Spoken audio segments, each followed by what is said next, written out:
Today on the Wall Street Coach podcast with Kim and Curtin. I am Kim and Curtin. We're all overwhelmed. I am an executive coach, and we're all struggling with the demands of this time. The reporters who were covering the collapse of Wall Street called me the Wall Street Coach. People were fired on the spot. This podcast will give you tools to cope. One man had been fired weeks earlier and kept going to work because he couldn't bear to tell his family, and tools that help you find more peace of mind. So the 5 practices: self-responsibility, self and other empathy. People are not really good at giving themselves empathy. Emotional connection. Learning how to be with what's hard to be with. Embracing your inner hero. We're all each on a heroic journey. And mindfulness. Learning how to be and not do. What I hope this podcast does is facilitate people being more gentle with themselves.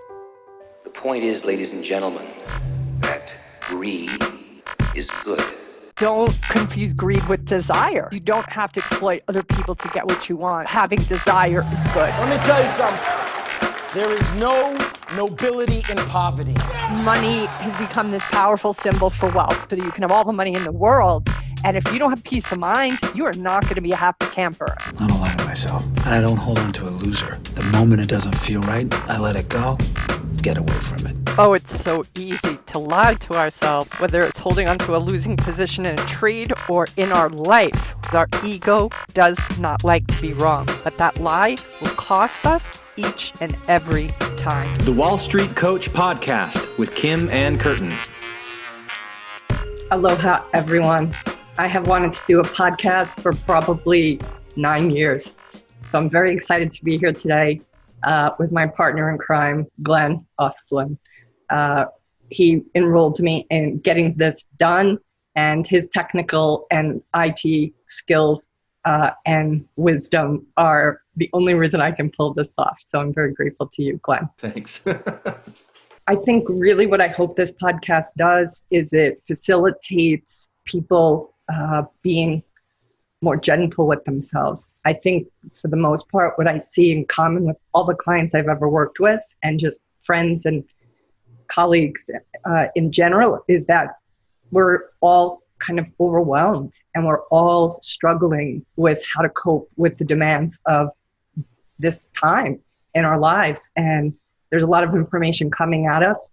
There's a lot of noise out there. Some of the noise is valuable, some of it isn't.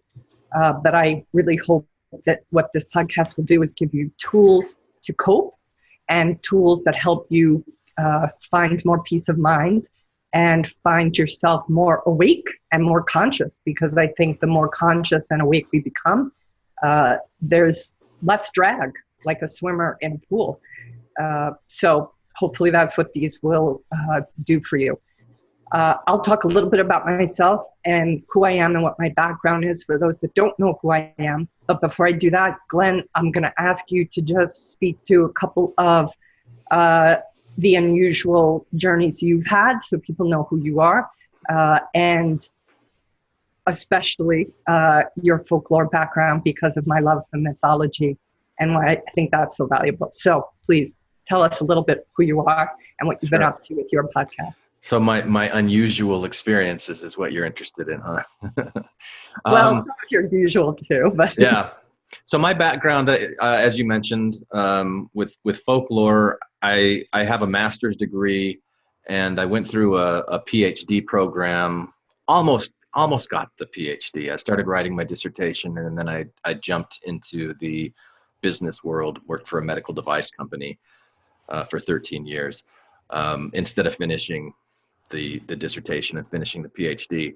But, so people, when they hear folklore, they think that it's about telling stories or like urban legends, or they think that I'm a storyteller and it's about performance and performing folklore. Or a lot of times people will bring a story to me and they'll say, "Hey, I've heard this. Is that true?" that's awesome. It's awesome, but it's also annoying because it doesn't matter if it's true or not. What matters is the value that people give it and the meaning that it provides in people's lives. Because that meaning and that value is real. That's true, whether the story that brings that meaning and value is true or not. Then a couple of years ago, I started podcasting for a living. And that's what I do now. I produce podcasts, and then met you a couple months ago. You did some things for another podcast that I work on, and thought, Kim, you should have your own podcast. You've got a lot to say and a lot to offer to people. So that's what we're doing. That's what we're doing. It's awesome. I'm not sure I have this quote right, but Joseph Campbell, I think, said something about, whether it happens or not doesn't mean it can't be true. And Sure. I think there's some really valuable truth to that. And I think it's a little hard to wrap your head around that concept initially when you start to maybe dive into mythology or to folklore. But ultimately, I think you begin to see that. And that, I think, takes a little bit of courage to stand in a place of, it's not as defined, it's not as dogmatic, if you will. And I think, we are built to like dogma. We're built to like certainty. We like black and we like white, not gray, and shades of gray. And I think the shades of gray is where, maybe we need to get more comfortable in living there. And that's what I think folklore and mythology can do for us, for sure. And spirituality, for that matter. So, yeah. So thank you for telling us who you are. A little bit of who you are. Certainly not all of who you are. I am Kim Ann Curtin. I am an executive coach. I started coaching almost 13 years ago, maybe a little over 13 years ago. I worked in finance for almost 10 years prior to starting a company called The Wall Street Coach. I hired an executive coach early in 2000, I think it was, and it was transformative. And after experiencing the executive coaching, I felt really called to become an executive coach. And mythology. How long did you do that, Kim? How long were you being coached? I think, then probably lasted about a year, but I've been systematically coached since then, nonstop. Maybe I take off a couple of months here and there, but I have consistently had either a coach or a spiritual teacher, constantly working at developing myself. If there's one thing I felt that was in my client's best interest, I saw that the more that I was with things that held me back, the more effective I was as a coach. Yeah. So, my accountant almost every year says, I have never seen anybody who spends more money on personal development than you, Kim. And I'm like, I got a lot. I asked for a therapist when I was 10 years old, actually, because I needed to get me some tools early for the household I was in. So, I'm committed to self-development, and I'm one of those people who would rather be in truth than in comfort, which, is not everybody's choice, but that's the choice that I have. So, but if we go back to Joseph Campbell and the impact he had on me, I saw him in The Power of Myth with Bill Moyers, probably, I think, what was that, 1986 when that was airing on PBS. It's one of the most popular PBS series of all time. And actually, in it, he talks about finding your bliss. Now, I'm 21 years old, 20, and my sister and I loved it so much. We got the cassette tapes, and we used to listen to Campbell. It's 6 hours long. We used to listen to him in our bedroom, like going to sleep at night, all the storytelling. He's one of the best storytellers I've ever heard.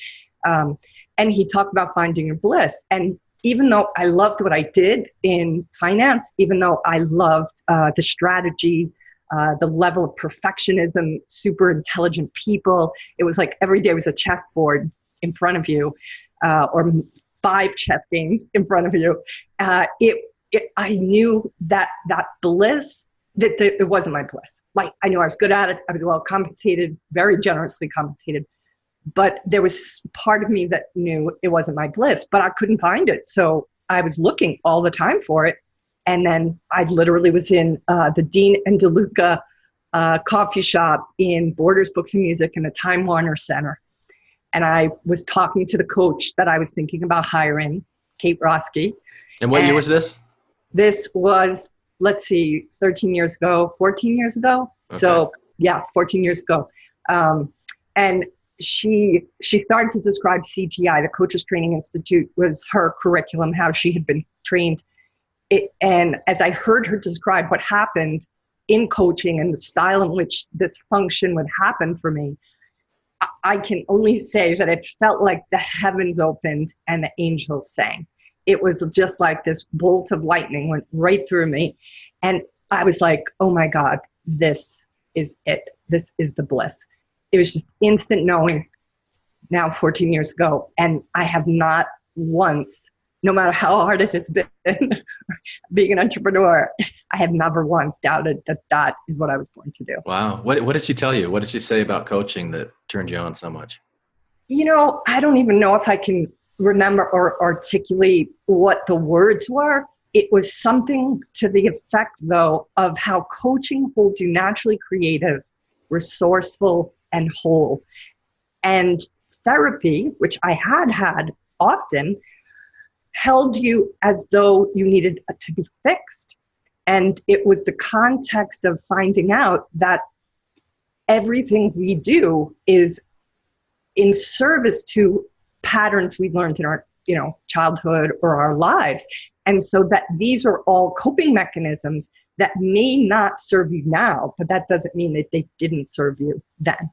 And it was just a radically different way of holding somebody and seeing them be able to, it's almost, there's a quote that talks about, you don't treat people as they are, you treat them as you see them becoming. And that's the essence of that. I think I picked up in that initial conversation, that she was going to be able to see me not as I was in this moment, but what I was capable of, the possibility of me if I got rid of what was dragging me down. And I met her initially at a high ropes course. I have a bit of a fear of heights. Let's just say I have a fear of heights, of standing on a rope high up in the forest. Like, that is not my cup of tea. But I did it because I could see I had a lot of resistance. And it was during that high ropes course that I met her. And that's when the conversation began. So all from that high ropes course. And the way that she held me and another coach that was on site that day, they were simultaneously pushing me way beyond my comfort zone, while also meeting me with empathy that if I needed to stop and it was too much for myself, I could. So it was the most amazing way to be held, of like somebody saying, you can do this. Yeah. And yet also understanding that you may have hit your wall. So there was room for me to go left or right. It was ultimately my choice. And because of the way they held me, emotionally or, kind of spiritually, if you will, I did it because I knew I wasn't going to be shamed if I couldn't do it. But I also saw they were like, you got this. And then I was able to see that I did have it and I was able to go forward. So it was, I think, all of that together. You said something when you were comparing it to therapy that kind of hit me. That you and so I want to see if I got this right. You said that therapy took the approach is that you're somehow broken and that you need to be fixed. Whereas it sounds like what you were saying about coaching is that every experience you've ever had has brought you to the point where you are right now, and look at this trajectory, look at this path, look where it could lead you. Yes. And so don't feel shame that you're not there right now. It doesn't mean that you're broken. Yes. But look what you've experienced, look what you've accomplished, look what you could do if you really focus and put your mind to it, and that's kind of the difference. Totally. And if experience. you think about how you respond to things, let's say you react to things, right? And that's not how you want to be. Well, before you can change it, you first have to acknowledge that actually once served you, that kept you safe at one point. Knowing how to do that, or kind of reconfigure yourself to handle somebody challenging in your childhood, that saved your ass in a way. And now it potentially cost you because the environment's not the same. The people aren't the same. But that takes some getting used to. So first you have to have empathy for yourself and say, wow, that really served me then. Now, not so much. And then you can, first have empathy for the fact that is there, that kind of reaction is there. And then by accepting it, noticing it, observing it, you can then move in the direction of transcending for sure. Nice. Yeah. So it's been an interesting journey, and I am still coaching people now, and I have a team of coaches, and I'm very fortunate to have some amazing coaches on my team that, have also been coaches for a long time. Yeah. And I live in Hawaii now, so that was like, a major kind of life change that also I didn't really see coming. But I lived in New York City, before I moved here. And yeah. Why did they call you the Wall Street coach? Where'd that name come from? They call me the Wall Street coach because I sat outside the stock exchange on October 7th, 2008, which happened to be the day the market dropped about 500 points, which is I found that to be a really interesting, that I'm doing this today. The market dropped yesterday a huge, even more than that. I think it was 767 or something like that. So I had struggled. I had started the business a year and a half prior. I didn't have a focus on finance, professionals. I really was just focused on coaching anybody. I thought I didn't have to niche. Everybody said you have to niche. And I thought, I'll be the one who's different. I don't have to niche, but you so need to niche. So naivete. And basically business was slow. I had done initially okay that first year, but the summer of 2008, things were not going so well. I was very nervous financially because I'd walked away from, a great salary. And I could see that people were cutting. I was already seeing the crisis of 2008 happening in the air. It was already showing up in people not doing any kind of superfluous income. I think coaching is a necessity, but I think some people see it as a luxury. And at the time, undoubtedly, that was what was going on. So the decision came from a car ride back from Jones Beach with a girlfriend of mine who heard me moaning about business. And she said, I had done this free hugs movement. This guy, one man, had started, a couple of years back. So I did a free hugs experience in New York every year, the Sunday after Thanksgiving with a group of people. And my girlfriend said, that free hugs movement, what if you did free coaching? And I was like, that sounds crazy. And I was like, but I am desperate. Like, I need to do something. And I just thought, well, where would I bring the free coaching if I did that? And the first place came to me was the stock exchange. Like, where is there, the heart epicenter of finance? And I thought, well, I certainly know those people and how tense it is on a good day. They must not be, thrilled right now because things are not going so well.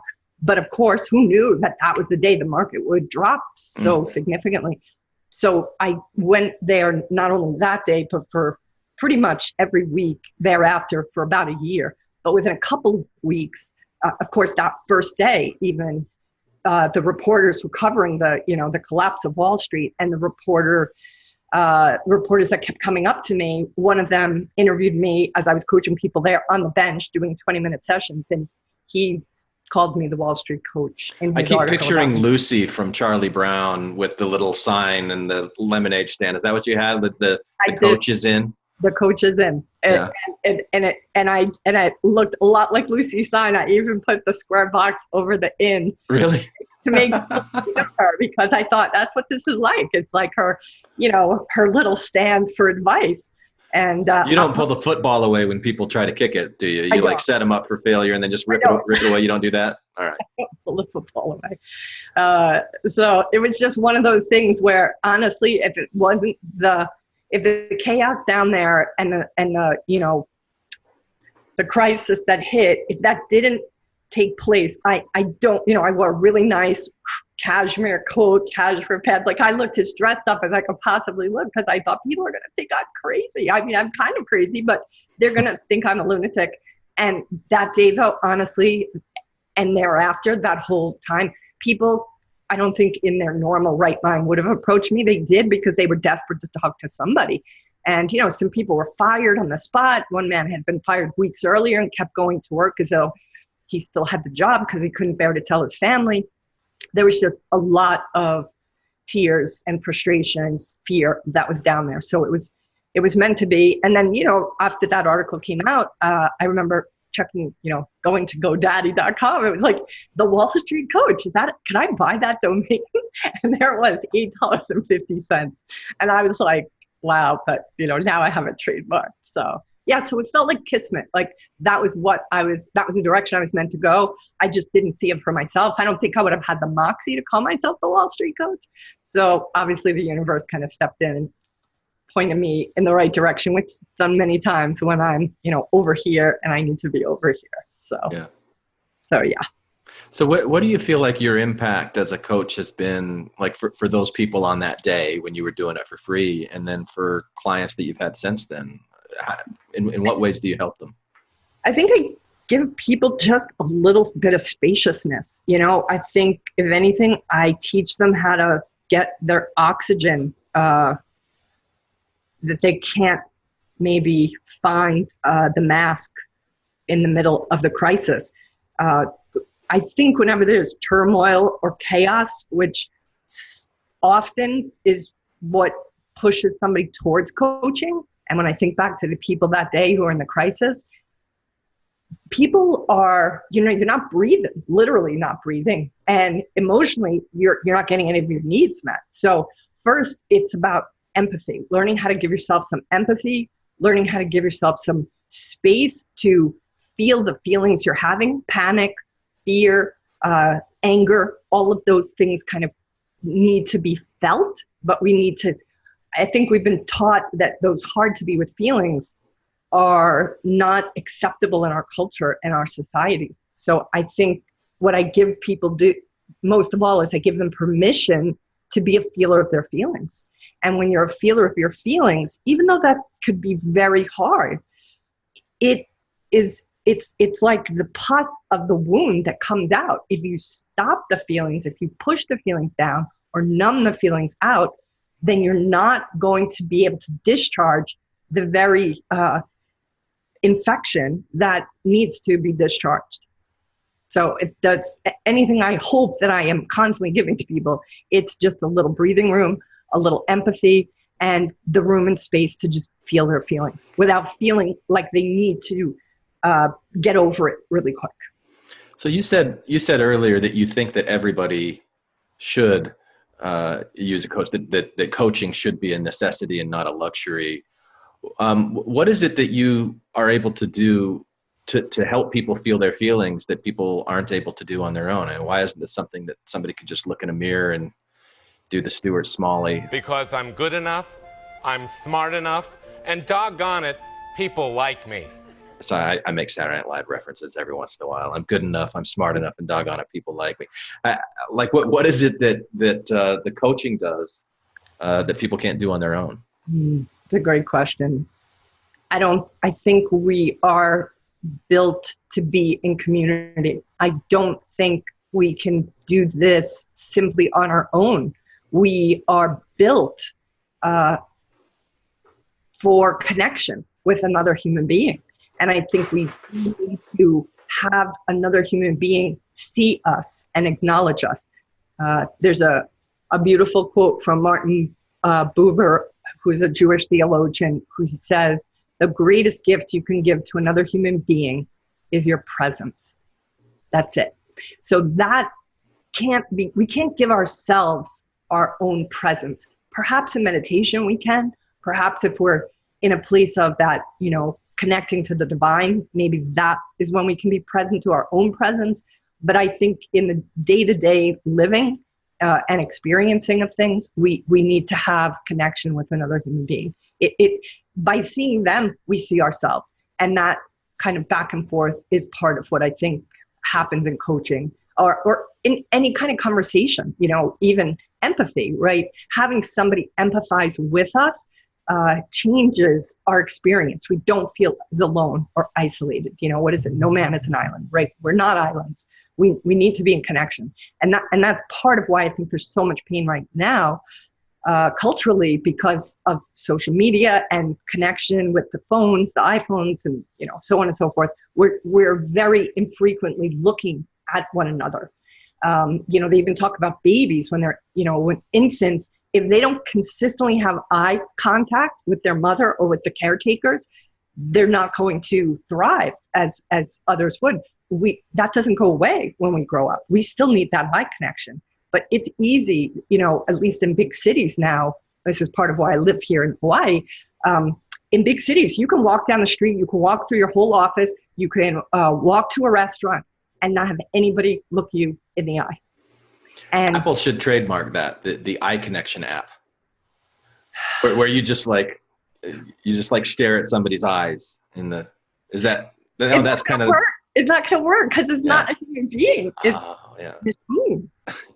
It's a machine. I mean, it's probably better than nothing, which is what we have now. But honestly, put down the phone. That's what we need to do. And not just for our own sake, but for the sake of everyone around us. We need to look at the person in front of us and acknowledge them and see them. And it doesn't mean we have to smile even, maybe it does, but it means we have to be like, I see you. And then they see us in return. And it has, if you find yourself, even just doing that, and people, I used to live in New York City in the subway, in the mornings at rush hour, you're crammed up against people. And there's, that sense of trying to not invade people's personal space because you're all in each other's space. But, maybe it's not the guy right here who's in front of you, but maybe it's the woman over there who's, a couple of feet away. You can just give her a smile because you're all standing cramped in there waiting for your stop. There's small ways that you can do that won't feel compromising. But it can make your day. It really can. Just a nice smile from a stranger or a connection of some sort. We're certainly not getting that enough. I'm a big fan of Esther Perel. She's a relationship expert, brilliant woman. Can't say enough good things about her. And she asked this question in a talk I watched the other day, and she said, how many people sleep with their phones next to their bed? And how many people stroke their phone when they wake up in the morning? And then she took it further and she said, how many people stroke the phone first and you have somebody laying next to you in your bed? And then she was like, that's fucked up. If you're stroking your phone in your bed with somebody sitting next to you before you stroke that human being or connect to that human being. And I thought, wow, it just says it all, So it takes practice, right? We're all addicted now, whether we like it or not, to the phones. But I would say that connection is key to why you may be not feeling at your best. So how do you create that connection when you work with clients through the internet? Because I know you do things through Zoom or Skype, and it's not always the person-to-person connection that you're able to create. I mean, even this podcast, you're creating something that's going directly into people's heads through their ear holes. Yeah. And in my experience, there is a sense of community that can develop, a sense of connection that can develop. In those kinds of sense. It's still connection, right? So I'm ideally saying we all need human connection of looking one another in the eyes.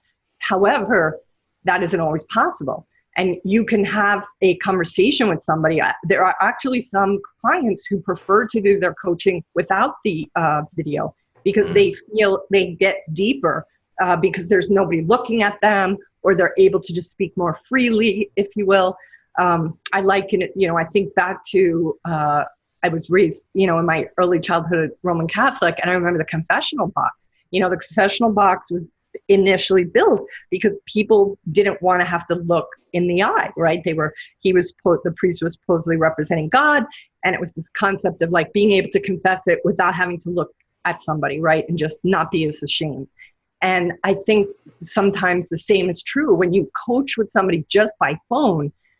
There's no distraction of the visual, but connection, presence continues. So it's not about whether or not that client can see me, but even if they're on just audio or we're just on the phone together, they can feel my presence. I'm not multitasking, which pretty much everybody is doing when you talk to them these days. So And I request the client to not multitask either, so that they can be present to the connection that we're creating together. We're co-creating that connection.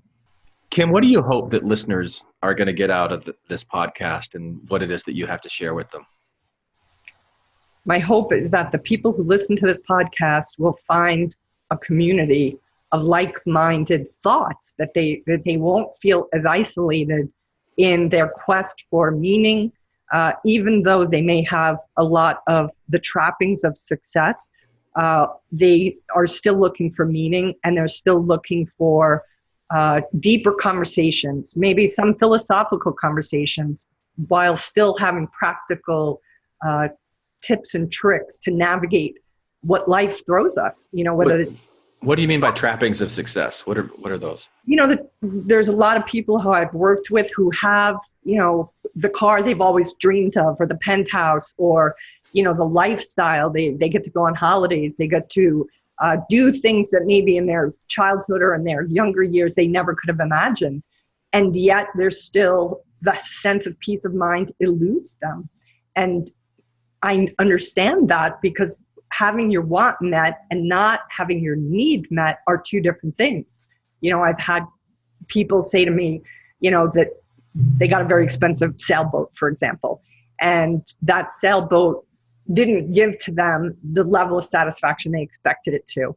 And what I asked, this was a person who had recently retired, I asked him if he got his need for respect met when he got that sailboat. And he sort of gasped. And he said, "Is that why I got the sailboat?" And I said, "Possibly. We're going to look into that a little bit." And he paused and he thought about it. And he was like, "No, I didn't get my need for respect met." Now, this is a person who had run a company. He had had respect every day. And now he's been retired. So he wasn't experiencing what is a universal need, to just experience respect. And he thought maybe having that boat and the guys, you know, that hung out at the club that all owned boats, that he'd start to get that respect again. Now, this was not conscious, it was unconscious, but he was sitting here now with a boat that he really didn't give a damn about, and he couldn't understand why. Well, it was because he wanted the boat, thinking it would meet his need for respect. And once he understood what need was really driving him, his ability now to get that need for respect met was way more possible, as opposed to thinking, you know, you just fill that hole. What I liken this to, getting our wants met and not our needs met, is Chinese takeout. In New York City, whenever you got Chinese takeout, it was so good in the moment, but you were hungry an hour later. And that's what I say about your wants. You can get that want that you really, really are saying it's so important to you, but as soon as you do, if it isn't really going to meet the need that you have, you're going to be hungry an hour later, no matter how much you spend. You said two words that I'd like to hear you talk a little bit more about. One of them, the trappings of success. Why do you use that word, trappings? And then the other thing you talked about was getting peace of mind. And what is peace of mind? How do you know when you have it? And what is that all about? Well, I'll say what you do know is when you don't have it. Yeah. The mind, when you don't have it, looks like sleepless nights, looks like not being able to fall asleep, looks like overindulging in things that you know are probably not good for you. They are, you know, you'll engage more in the things that numb us, you know, and numbing is not always alcohol or drugs. Numbing sometimes is exercise. Numbing can be work. Numbing can be shopping. Numbing can be, you know, constantly moving and not being able to stay still. Numbing comes in lots of forms, but you're consistently numbing or doing something that takes you out of the discomfort of the moment, then undoubtedly you don't have as much peace of mind as possible. But that, you know, it's hard to navigate, because people are searching for that peace of mind, and you get it when you numb. So that initial first drink, or that initial, you know, credit card purchase on Amazon, or that initial, you know, project that you bury yourself in, will numb and give you a little bit of immediate kind of jolt of peace of mind, but it just doesn't ever seem to be last, or never seems to be enough. And then the trappings, you know, I think I use that word, and it's informed probably by the golden handcuff syndrome. Golden handcuffs are when, you know, I experienced that when I left the hedge fund. Golden handcuffs are, you know, I was able to go out to dinner 4 or 5 nights a week in Manhattan and go to the most incredible restaurants and have the most unique kind of cocktails and wear beautiful clothing. And it's lovely. It's really fun to be able to buy a beautiful pocketbook. Pocketbooks are my, you know, kind of Achilles heel. I'm just a sucker for a new purse. And, you know, these are the golden trappings, you know, and what happens, I'm fortunate, you know, when I made the decision to become an entrepreneur, I didn't have a family depending on me. It was, you know, me, myself, and I. But the people who are used to these high salaries, for them to walk away, you know, they're not going to be able to afford private school for their kid anymore. Their wife probably likes being able to go to the salon or the spa, or the husband is used to, you know, taking lots of courses if the wife is supporting the family. You know, there's lifestyle kind of level of what you are used to, but they are handcuffs, because you're like, well, then we have to stop going to, you know, the Vineyard or the Hamptons in the summers, because we can't afford it if we let go of this salary, if you will. So the handcuffs, the golden handcuffs, or the trappings are part of why we stay there. You know, it was hard for me too. And I had a moment after I became an entrepreneur where I got a call. It was probably 3 months in, from a headhunter, because I had worked at probably one of the largest hedge funds in the world. And, you know, I was in a very unique role, and I was in a position where I could have really gone anywhere. And this headhunter, you know, she, quote unquote, was a friend, but in that moment I was like, she just wanted her commission, which would have been nice and juicy if she placed me in this position. But it was the mother load. It was, you know, chief of staff for a man who had a global company. I would have been at the table in important meetings as a strategist with him. I would have been flying on his private jet. I would have been managing his private art collection. I mean, kill me now. These are all the things that like totally would have been so exciting. And it was, you know, the most incredible salary. And I remember having that moment, like, should I take this? Should I go this route? As I was just starting my entrepreneurship. Because I thought, God, I'm not going to make that kind of salary as an entrepreneur, not in the first year anyway. And it was that temptation of the golden handcuffs. You know, that means I get to still live this lifestyle. And if I become an entrepreneur, you know, I'm going to learn how to have to cook, which I really don't want to learn how to cook. I didn't hate cooking. And it was like this moment of like, this is a lifestyle I'm saying goodbye to if I go forward with entrepreneurship. So that's golden handcuffs and trappings. That is brave. That is brave. Or crazy, or both. I don't know. I call him Father Tom. He's the man I dedicate the book to. He was a Catholic priest that really became, you know, a father figure to me. And I was just devastated. I won't even say the headhunter's name. I almost said her name. But she was just like, it was like, you know, putting filet mignon in front of like, you know, a rabid dog. And I was like, I can't believe, I've just started my business. How could you do this to me? Her name is Heidi. I'm going to just say her name, get back at her a little. I was like, Heidi, like, what are you doing to me? I just started. She's like, I know, but it's just the most amazing offer. And I was like, the hell with the offer for me? You just want your commission on this, because I knew it was going to be a big commission. And she's like, no, how could I not call you with this opportunity, Kim?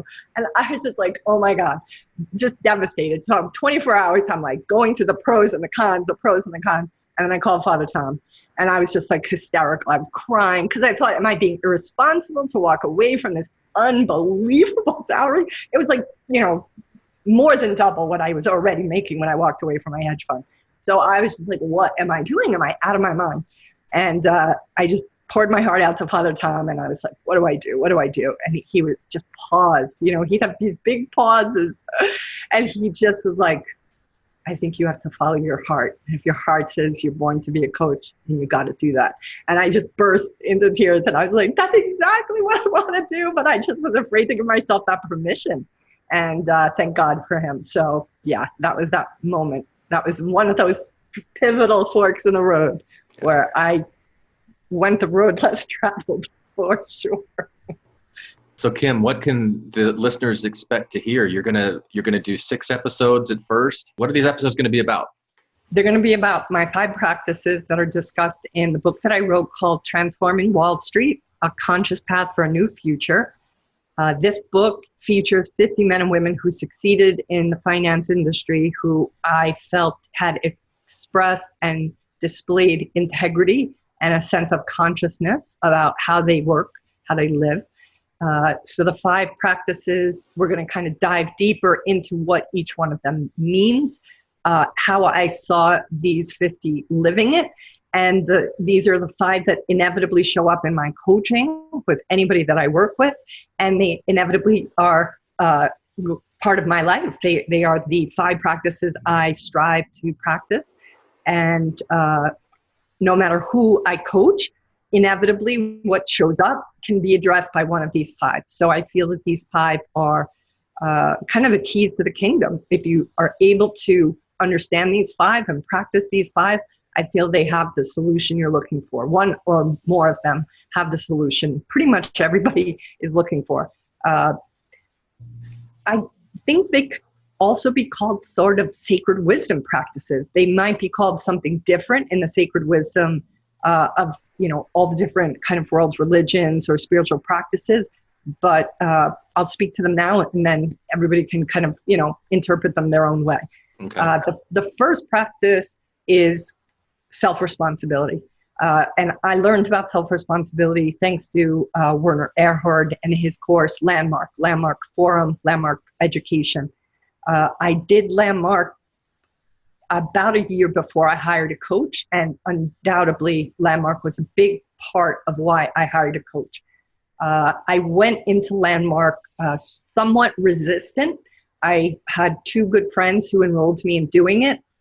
It was a 3-day intensive.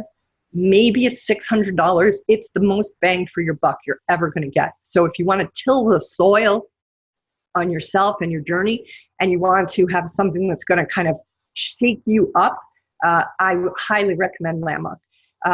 Do I agree 100% with everything they do? No, but there's so much value there in such a short amount of time for people. It just tills the soil. It just really will kind of pull everything up. Self-responsibility is what I learned in that course. And what that means is that you take 100% responsibility for how you live your life. And what does that mean? I can say it's the antithesis of being or feeling like a victim. It's realizing that actually you can live in possibility as opposed to living in a place of what happened to you. It was radical for me at the time. I can remember it was like three nights in or 2 nights in, I had my friends show up who were there to encourage me. I was so unhappy. I was this close to leaving. I was pissed. It just like really was pushing my ego to the edge. And I was angry. And they walked in, and my girlfriend Elizabeth, she had a rose, and my friend Todd, and they both took one look at my face, and she like put the rose behind her back because she was like, oh shit, Kim is pissed. And I just looked at both of them, and I was like, Todd had asked me to make him a promise before the course. He was very wise.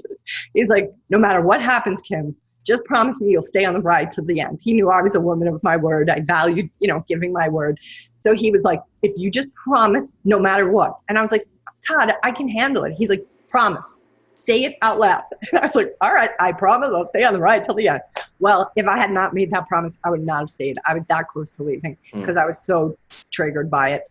And anyway, I stayed, and my whole life changed because of that course. And that was what pushed me in the direction of becoming a coach.